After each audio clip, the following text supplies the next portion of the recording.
नमस्कार, prime news आप देख रहे हैं। आपके साथ मैं हूं मेघना सचदेवा। ये रुक करते हैं उत्तराखंड की खबरों का। उत्तराखंड में एक बार फिर से कोरोना वायरस का असर अब कम होता हुआ नजर नहीं आ रहा। ताजा रिपोर्ट के मुताबिक उत्तराखंड में बीते 24 घंटे में 355 नए संक्रमित मिले हैं और 11 मरीजों की इलाज के दौरान मौत भी हो चुकी है। इसी बीच कुल संक्रमित मरीजों का आंकड़ा 72,997 तक पहुंच गया है, जबकि इसमें 66,446 मरीज स्वस्थ हो चुके हैं।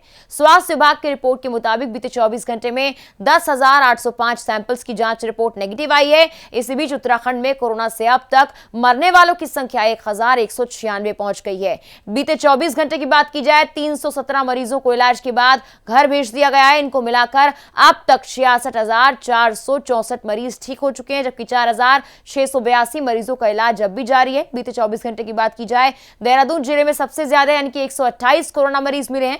वहीं पिथौरागढ़ में 51, पौड़ी में 39, हरिद्वार में 28, नैनीताल और चमोली में 24, उधम सिंह नगर में 18, अल्मोड़ा में 14, टिहरी में 9, बागेश्वर चंपावत में 6, उत्तरकाशी में 5 और रुद्रप्रयाग जिले में 3 संक्रमित मिले हैं। बीते एक हफ्ते की बात की जाए तो प्रदेश में कुल 3,335 कोरोना संक्रमित मामले सामने आए हैं। सबसे ज्यादा चिंताजनक स्थिति देहरादून जिले की है, क्योंकि यहां पर 36% मामले सिर्फ और सिर्फ देहरादून जिले के हैं, जबकि रुद्रप्रयाग, उत्तरकाशी, चंपावत, बागेश्वर जिले में 2% संक्रमित मिले हैं। यानी कि तेजी के साथ उत्तराखंड में मामले बढ़ते जा रहे हैं। एक बार फिर से हालात ऐसे आ गए हैं कि देवभूमि में अब प्रशासन सख्ती बरतता हुआ नजर आ रहा है कोरोना वायरस के संक्रमण को लेकर।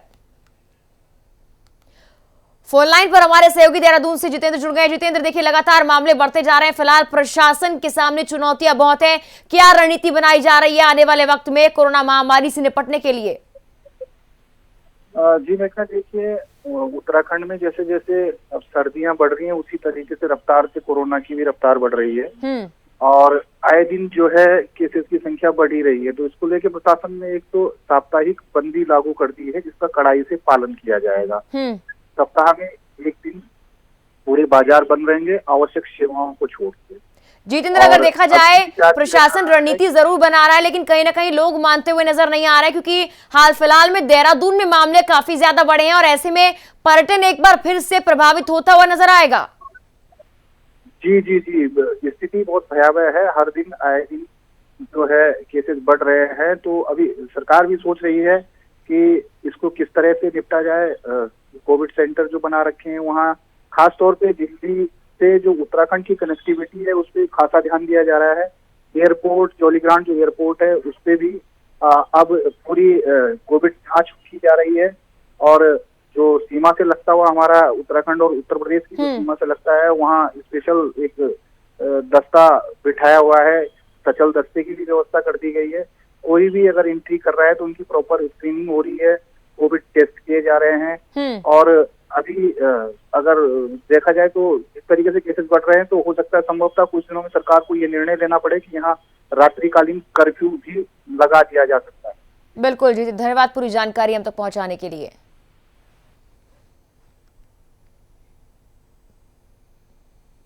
कोरोना संक्रमण की रोकथाम के लिए सैंपलिंग बढ़ाने की रियायत के चलते सरकार ने जांच की दरें घटा दी हैं।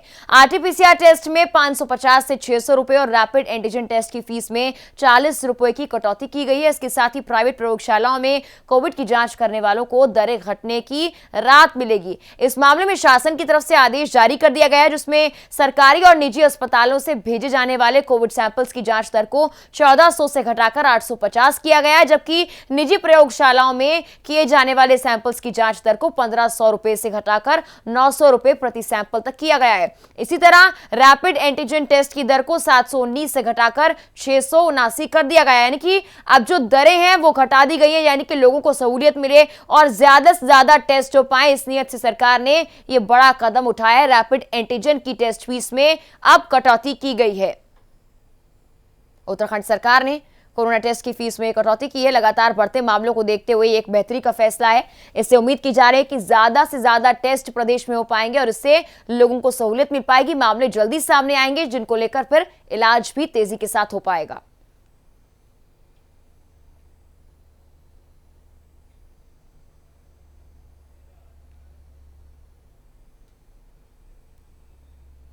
यानी कि सस्ते में अब कोरोना टेस्ट होने वाला है। जाहिर तौर पर लगातार मामले बढ़ते जा रहे हैं। जहां पर देहरादून में मामले बहुत तेजी के साथ बढ़े हैं। वहीं पूरे उत्तराखंड में अब मामले सामने आ रहे हैं। ऐसे में पर्यटन प्रभावित हो रहा है और आम जीवन एक बार फिर से प्रभावित होता हुआ नजर आ रहा है। अब इसी को देखते हुए सरकार ने यह बड़ा फैसला लिया है। सस्ते में कोरोना टेस्ट कराने के लिए अब दरों को घटा दिया गया है। आरटी-पीसीआर टेस्ट में 550 से 600 रुपए की अब कटौती कर दी गई है और रैपिड एंटीजन टेस्ट की फीस में 40 रुपए की कटौती की गई है। यानी कि अब कटौती के साथ सस्ते में टेस्ट हो पाएगा। इससे लोगों को सहूलियत मिलेगी, आम जनता को सहूलियत मिलेगी और ऐसे में आम जनता ये टेस्ट सस्ते में करा पाएगी। जितने ज्यादा टेस्ट होंगे उतने ज्यादा मामले सामने आएंगे और रिकवरी भी उतनी ही तेजी के साथ होगी, उतनी ही तेजी के साथ इन सभी को इलाज मिलेगा और यह भी सुनिश्चित किया जाएगा कि उनके आसपास रहने वाले लोगों में क्या सिम्टम्स हैं या फिर नहीं, यह भी जल्दी सुनिश्चित कर लिया जाएगा। ऐसे में सस्ते में कोरोना टेस्ट कराने के लिए सरकार ने सहूलियत दी है और आरटी-पीसीआर टेस्ट को लेकर यह कटौती की गई है। उत्तराखंड में कोरोना की जांच दरें कम कर दी गई हैं। सस्ते में अब कोरोना टेस्ट करा सकते हैं आप।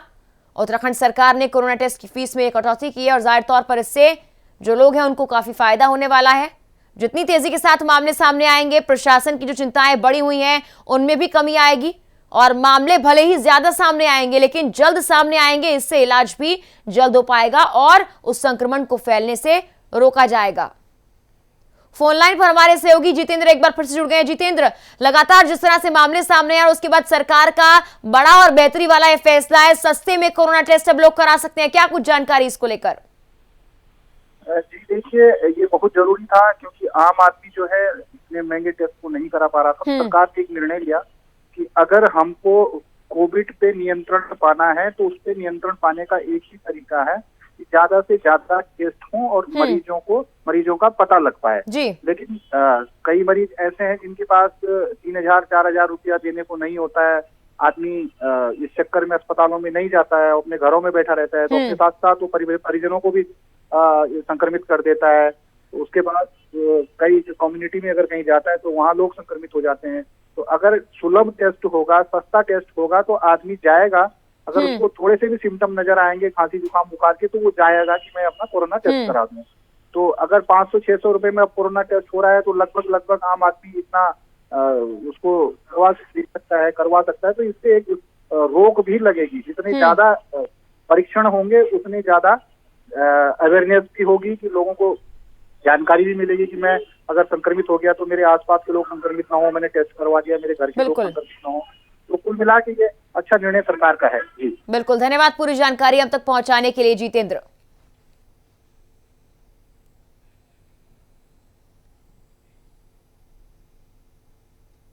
उत्तराखंड में अब सभी जिलों में सरकारी कामकाज और लेन देन चुटकियों में होगा। इसके लिए सभी जिलों को डिजिटाइज किया गया है।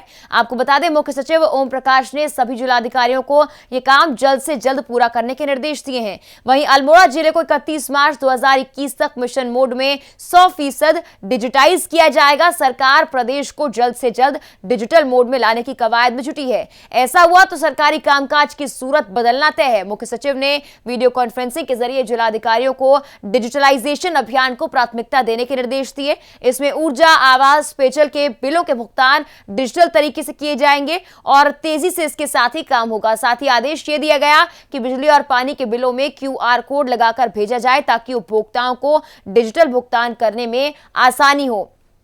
तो लगातार इंटरनेट का यूज बढ़ता जा रहा है, ऐसे में कनेक्टिविटी भी और बेहतर हो रही है और राज्य में अब सारा काम डिजिटल मोड में कराया जाएगा। यानी कि चुटकियों में अब सब काम हो पाएगा। डिजिटल माध्यम से बिल पेमेंट हो सकेगा। इंटरनेट के माध्यम से आप सभी सेवाओं का लाभ ले पाएंगे। बिल में QR कोड डालने के आदेश भी दिए गए हैं। 31 मार्च 2021 तक अल्मोड़ा को डिजिटलाइज किया जाएगा और इस पूरे अभियान में लगातार काम तेजी के साथ किया जा रहा है। निर्देश दिए जा रहे हैं ताकि लोग डिजिटल तरीके से काम कर पाएं, घर बैठे आसानी से काम कर पाएं। कोरोना काल में ये बहुत जरूरी हो गया है कि काफी सारी चीजों को डिजिटलाइज किया जाए और ऐसे में सरकार ने भी ये फैसला लिया है कि राज्य में डिजिटलाइजेशन पर जोर दिया जाए। काम जितने डिजिटल होंगे उतने आसान तरीके से होंगे, जल्दी होंगे और सरकार को भी काफी सहूलियत मिलेगी। जितने भी विभाग हैं उनको भी सहूलियत मिल पाएगी। बिल में QR कोड लगाया जाएगा। बिजली पानी से लेके हर चीज का बिल अब आप ऑनलाइन पे कर पाएंगे और साथ ही साथ डिजिटल तरीके से आप पे कर पाएंगे। और इसकी कवायद की शुरुआत हो चुकी है। घर, पानी और बिजली का टैक्स भी ऑनलाइन ही पे किया जाएगा। फोन लाइन पर हमारे सहयोगी जितेंद्र जुड़ गए हैं। जितेंद्र, राज्य में सभी चीजों को, सभी विभागों के कामों को अब डिजिटल करने की तैयारी चल रही है। कब तक ये काम पूरा हो पाएगा? इस कवायद को लेकर प्रतिक्रियाएं कैसी आ रही हैं? जी बेटा, आपको बता दूं कि प्रधानमंत्री नरेंद्र मोदी ने भले ही डिजिटल इंडिया का सपना देखा हो, लेकिन उत्तराखंड जैसे पहाड़ी राज्य में बहुत जल्द ये सपना साकार होना मुश्किल है। मैदानी क्षेत्रों में तो हम मान सकते हैं कि इंटरनेट की कनेक्टिविटी है तो आसानी से ये सब चीजें हो सकती हैं, लेकिन पहाड़ी क्षेत्रों में दूर दराज के ऐसे कई गांव अभी भी उत्तराखंड के ऐसे हैं जहां मोबाइल के सिग्नल नहीं आते। तो इससे खासा अंदाजा लगाया जा सकता है कि जिस गांव में मोबाइल का सिग्नल नहीं होगा वहां डिजिटल कार्यप्रणाली कैसे लागू हो सकती है। हालांकि मुख्य सचिव ने इस चीज के आदेश तो दे दिए हैं कि जनपद स्तरों पर सभी जिलाधिकारी को ये भी कह दिया गया है कि डिजिटलाइजेशन की प्राथमिकता को बनाए रखें। हो सके तो सारे बिल्स ऑनलाइन जमा कर दिए जाएं, लेकिन खासी दिक्कतें ये हैं कि कनेक्टिविटी ना होने के कारण आदमी बिल तो जमा करवाने आ जाएगा, लेकिन कनेक्टिविटी नहीं होगी, सर्वर कई बार डाउन हो जाते हैं, तो खासी दिक्कतें भी लोगों को आएंगी। इतना संभव नहीं है पहाड़ी राज्यों में अभी हो पाना जब तक कनेक्टिविटी प्रॉपर नहीं हो जाती इंटरनेट। बिल्कुल, अगर कोशिश की जा रही है तो ये उम्मीद की जाती है कि इस पर भी सरकार ध्यान दे। धन्यवाद पूरी जानकारी हम तक पहुंचाने के लिए जितेंद्र। कुंभ का आयोजन होने में कुछ ही वक्त बचा है। मेला प्रशासन की ओर से मेले को भव्य बनाने की पूरी तैयारी हो चुकी है। कुंभ मेला प्रशासन की तैयारियां भी अपने अंतिम चरण में पहुंच चुकी हैं। 2021 कुंभ को प्रयागराज में हुए कुंभ की तरह भव्य और दिव्य बनाए जाने की बात कही जाती रही है। इस कड़ी में अब प्रयागराज में हुए कुंभ की तर्ज पर महिला संतों के परी अखाड़े ने पुरुष अखाड़ों के संतों की तरह ही अलग से शाही स्नान और बाकी सुविधाएं दिए जाने की मांग की है।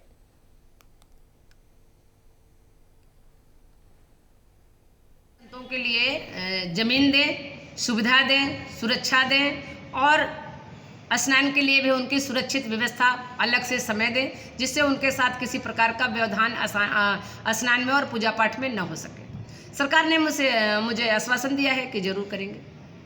जैसे 13 रुपया उनसे नहीं मांगा है, मेरे पास जमीन नहीं है परी अखाड़े के लिए, तो वो सबसे पहले तो परी अखाड़े को जमीन दें और उसे सुरक्षित करें, जिससे हमारी साधवियाँ वहाँ पर रह सके, उसकी पूरी व्यवस्था करें। महिला संत आई हैं, उनके द्वारा जो है जो पहला अर्धकुंभ हुआ है इलाहाबाद में, उनको कुछ सुविधाएं प्राप्त हुई थी। इसी तरह जो हमारा अर्धकुंभ 2016 में हुआ था, यहाँ भी सुविधाएं प्राप्त हुई थी। तो उन्होंने उसका एक आवेदन पत्र दिया है जो रजिस्टर्ड कर लिया गया है और समय आने पर उस पर विचार किया जाएगा। क्या मांग क्या है इनकी सर? मतलब कि चूँकि खुद को परी अखाड़ा की कह रही हैं और कह रही हैं कि हम स्नान करेंगे, अलग से हमें सुविधाएं दी जाएं। अभी मैं उस पर टिप्पणी नहीं कर सकता हूं, क्योंकि उनके द्वारा जो बातें कही गई हैं उस पर मंथन करना अभी बाकी है, और चूँकि केवल इस स्तर पर निर्णय अब उसमें नहीं लिया जा सकता। साधुओं का पूरा अखाड़ा सम्मान करता है, लेकिन वो साधु ही हो तब, जैसे हमारे तमरा दीदी जी हैं, उमा भारती जी हैं और निरंजन ज्योति जी हैं, ये सब साधु परंपरा में साधु बनी हैं। त्रिकाल भवनता का न गुरु की परंपरा ज्ञान है, न शिष्य परंपरा का ज्ञान है, कौन गुरु कौन चेला ये भी ज्ञान नहीं है।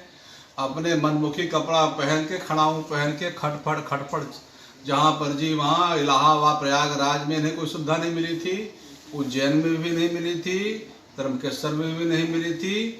और यह शंकराचार्य अपने को लिखती हैं कि सिप्पीट शंकराचार्य हैं। शंकराचार्य केवल हमारे सनातन परंपरा में चार ही तो हैं। ये अपने कभी शंकराचार्य बन जाएंगी, कभी लाल बत्ती में घूमेंगी, कभी नीली बत्ती में घूमेंगी। कितने लोगों के साथ इन्होंने ब्लैकमेल। बाजपुर पुलिस को उस वक्त फायरिंग का सामना करना पड़ा जब पुलिस शादी समारोह में मारपीट और फायरिंग करने के आरोपी को पकड़ने के लिए दबिश देने गई थी, जहां पर दबंगों ने पुलिस टीम पर 13 राउंड फायरिंग की। वहीं पुलिस ने जवाबी फायरिंग में 3 राउंड फायर किया। बता दें कि शादी समारोह में 2 युवकों में आपस में गाली गलौज के बाद मारने की धमकी दी गई, जिसे लेकर एक युवक ने बाजपुर कोतवाली में शिकायत दर्ज कराकर कार्रवाई की मांग की थी। तो उधम सिंह नगर में शादी समारोह के दौरान मारपीट हुई है। मारपीट में एक पक्ष ने शिकायत दर्ज कराई और पकड़ने गई पुलिस को फायरिंग करनी पड़ी, क्योंकि पुलिस पर ही हमला किया गया।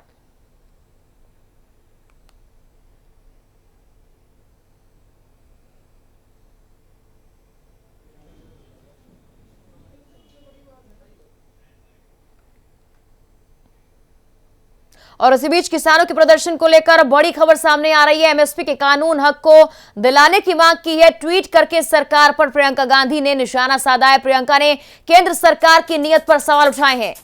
किसानों के प्रदर्शन से जुड़ी ये बड़ी खबर। एमएसपी कानून हक को दिखाने की मांग की है। ट्वीट करके सरकार पर निशाना साधा है प्रियंका गांधी ने।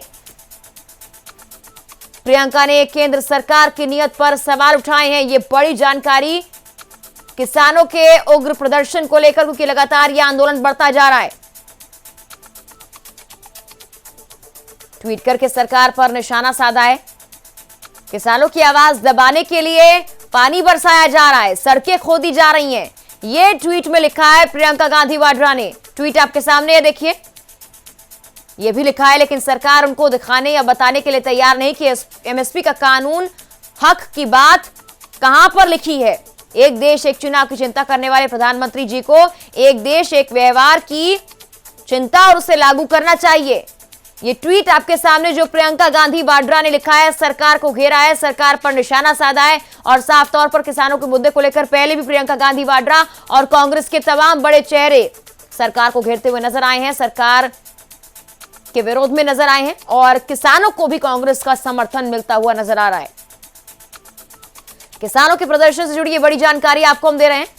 एमएसपी कानून के हक को दिखाने की मांग की गई है कि कहां पर आखिर लिखा है कि एमएसपी कानून को लेकर जो संशय की स्थिति किसानों के मन में बनी हुई है वो दूर हो जाएगी। ये ट्वीट आप देखिए, किसानों की आवाज दबाने के लिए पानी बरसाया जा रहा है, सड़कें खोद कर रोका जा रहा है, लेकिन सरकार ये दिखाने और बताने के लिए तैयार नहीं कि एमएसपी कानूनों का हक कहां पर इसकी बात लिखी हुई है। एक देश एक चुनाव की चिंता करने वाले प्रधानमंत्री जी को एक देश एक व्यवहार भी लागू करना चाहिए। यह प्रियंका गांधी वाड्रा का ट्वीट, और इस ट्वीट के जरिए सरकार पर निशाना साधा है।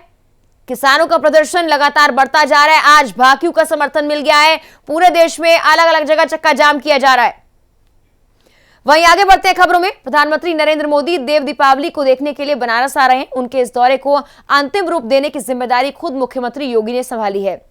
इस तैयारी को लेकर अंतिम रूप देने के लिए सीएम योगी आज बनारस का दौरा करेंगे। इस दौरान पीएम के संभावित सड़क और जल मार्ग का निर्धारण करेंगे, तो टाइम मैनेजमेंट भी दुरुस्त कराएंगे। जिला प्रशासन की ओर से आए प्रोटोकॉल के तहत सीएम योगी गोरखपुर से दोपहर 2:50 पर मिर्जा मुराद के खुजरी गांव में हेलीकॉप्टर के जरिए पहुंचेंगे। यहां पर पीएम मोदी की जनसभा होने वाली है।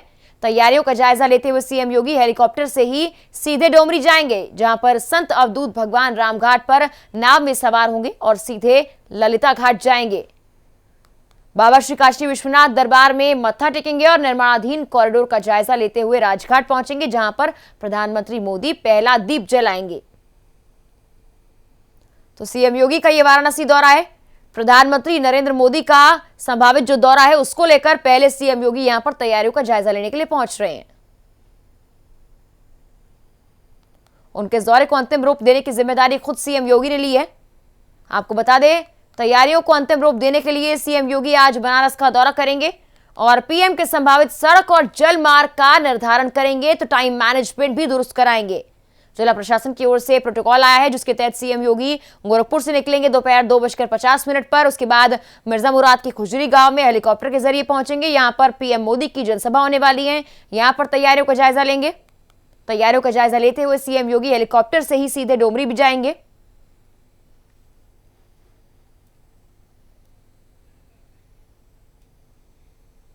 और करते मथुरा से बड़ी खबर का। यमुना एक्सप्रेसवे पर किसानों ने जाम लगा दिया है। भारतीय किसान यूनियन के कार्यकर्ताओं का प्रदर्शन। जाम लगने से एक्सप्रेसवे पर वाहनों की रफ्तार थमी। मौके पर भारी संख्या में पुलिस बल की मौजूदगी के बावजूद जाम है। माइलस्टोन 133 गड़सौली पर प्रदर्शन। तो भाकियू का समर्थन भी आज किसान संगठनों को मिल गया है। कई संगठनों का समर्थन किसानों को मिल गया है। कल कई सीमाओं पर किसानों को रोक दिया गया। दिल्ली में एंट्री नहीं होने दी जा रही थी, लेकिन आज भाकियू का समर्थन मिला है और कई जगहों पर एक्सप्रेसवे को चक्का जाम कर दिया है। पूरी तरह से घेर लिया है किसानों ने। भाकियू किसान यूनियन के जो कार्यकर्ता हैं वो लगातार वहां पर जाम लगा रहे हैं। एक्सप्रेसवे पर वाहनों की रफ्तार भी थम गई है। ऐसे में ट्रैफिक व्यवस्था काफी ज्यादा चरमराई हुई नजर आ रही है। माइलस्टोन 133 गरसौली पर प्रदर्शन शुरू हो चुका है।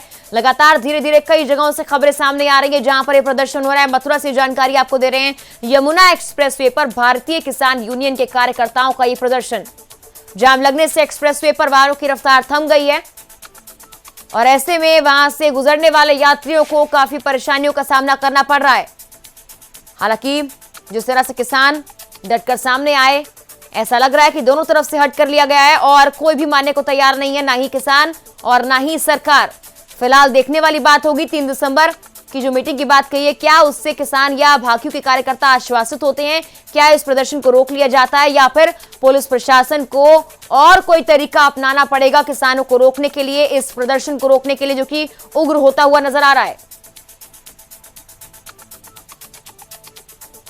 आज सड़कें खुदवा दी गई हैं कई जगहों पर। कल भी वाटर कैनन का इस्तेमाल किया गया है इन किसानों को रोकने के लिए।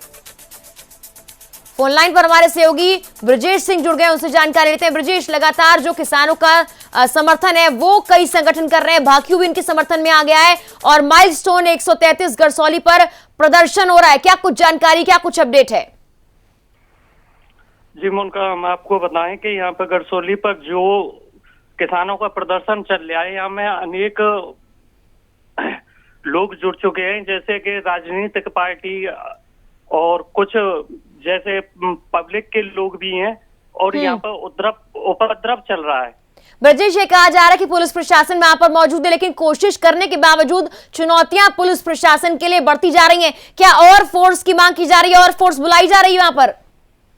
जी मोनिका, यहाँ पर फोर्स की जो व्यवस्था है वो थोड़ी कम है और यहाँ पर उपद्रव को देखते हुए पुलिस फोर्स की और भी मांग की गई है और ये बंदोबस्त देखे गए हैं कि कहीं यहाँ पे झगड़ा या कोई उपद्रव ना हो जाए, जिससे कि भारी नुकसान का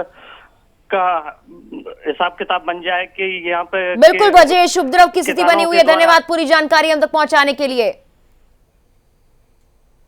हरियाणा पंजाब के किसानों के साथ ही पश्चिम उत्तर प्रदेश के किसान भी अब आंदोलन की इस लड़ाई में कूद पड़े हैं, जिसके चलते आज भारतीय किसान यूनियन के आह्वान पर सैकड़ों किसानों ने बागपत में यूपी हरियाणा सीमा को जाम कर दिया है और नेवाड़ा चेक पोस्ट पर यमुना पुल पर किसान धरने पर बैठ गए हैं। इसके बाद हाईवे पर लंबा जाम लग चुका है। हालांकि पुलिस और प्रशासन के अधिकारी भी मौके पर हैं, जिन्होंने कई जगह से रूट डायवर्जन करा दिया है, लेकिन उसके बावजूद भी मौके पर जाम की स्थिति बनी हुई है। किसान अब आर पार के मूड में नजर आ रहे हैं। दिल्ली बॉर्डर पर किसानों के साथ बर्बरता के विरोध में किसानों ने अनिश्चितकालीन धरने का मन बना लिया है। धरने पर बैठे किसानों का यह कहना है कि जब तक भारतीय किसान यूनियन के अध्यक्ष राकेश टिकैत अगला आदेश नहीं देंगे तब तक वो धरने पर बैठे रहेंगे। तस्वीरें भी आप देखिए। तो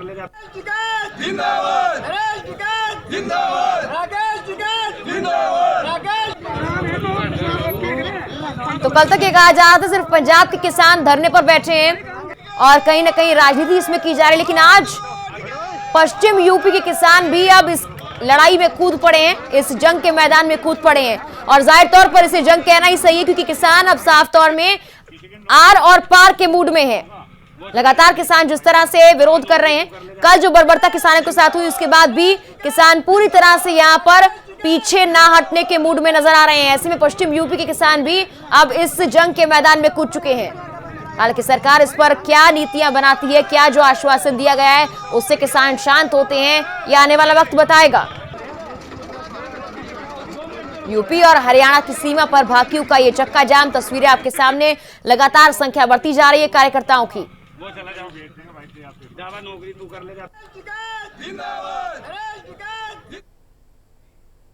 और इसी के साथ फिलहाल के इस बुलेटिन में इतना ही। तमाम खबरों के लिए आप बने रहिए प्राइम न्यूज पर। नमस्कार।